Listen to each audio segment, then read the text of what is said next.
अमरावती येथून 16 एप्रिल रोजी अमरावती मुंबई या पहिल्या विमानाने उड्डाण घेतले।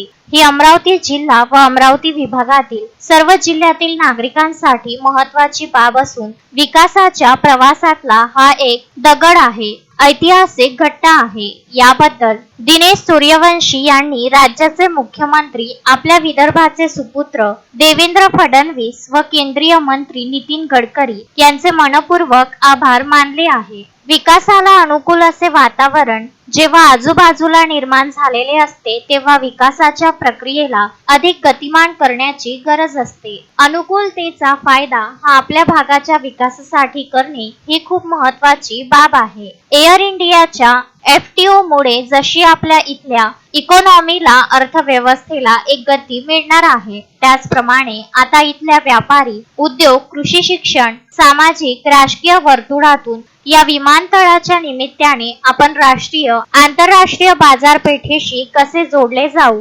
याचाही तातडीने विचार होणे गरजेचे आहे। म्हणून 1 मे 2025 या आपल्या राज्याच्या स्थापना दिवशी अमरावती विभागातील उद्योग, व्यापार, कृषी, शैक्षणिक तसेच सामाजिक राजकीय क्षेत्रातील प्रमुख कार्यकर्त्यांची, नेत्यांची एक विचार विमर्श करण्यासाठीची सभा Sushila Suryavanshi management institute of technology ॲडव्हान्समेंटच्या पुढाकाराने आयोजित करण्यात येत आहे, अशी माहिती दिनेश सूर्यवंशी यांनी पत्रकार परिषदेत दिली आहे।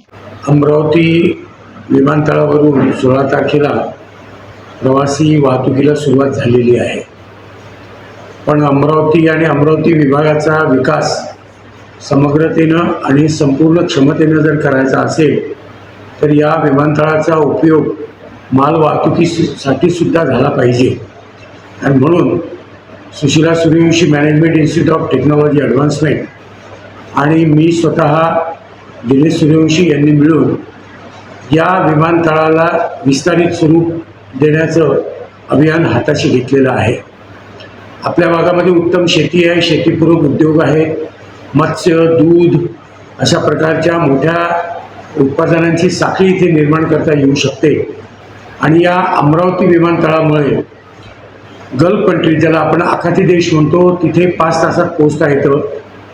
युरोपचा जो पूर्वेकडचा भाग आहे तिथेही 5-6 तासात पोहोचता येतं। म्हणजे एकूणच राष्ट्रीय आणि आंतरराष्ट्रीय बाजारपेठ काबीज करण्याची नामी संधी आता आपल्या विभागाला मिळालेली आहे।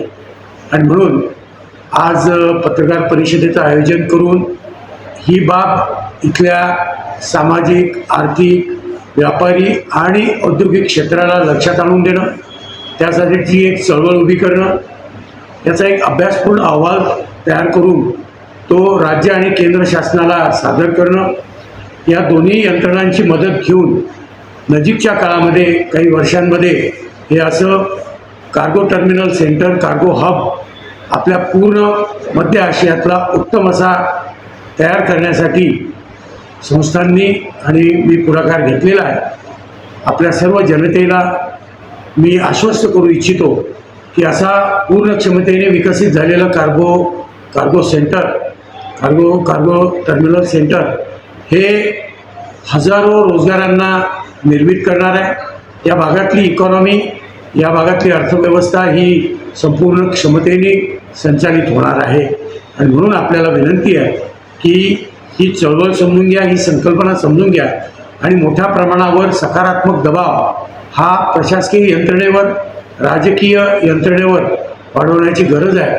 आणि म्हणून सामान्य नागरिक जेव्हा या चळवळीमध्ये सहभागी होईल तर ही निश्चितच एक फलदायी भूमिका घेऊन ही चळवळ पुढे जाईल आणि उत्तम चित्र अमरावतीचं या जगासमोर पुढे येईल अशी आम्हाला खात्री आहे। धन्यवाद। अशोकभाई जोशी, विदर्भ न्यूज, अमरावती।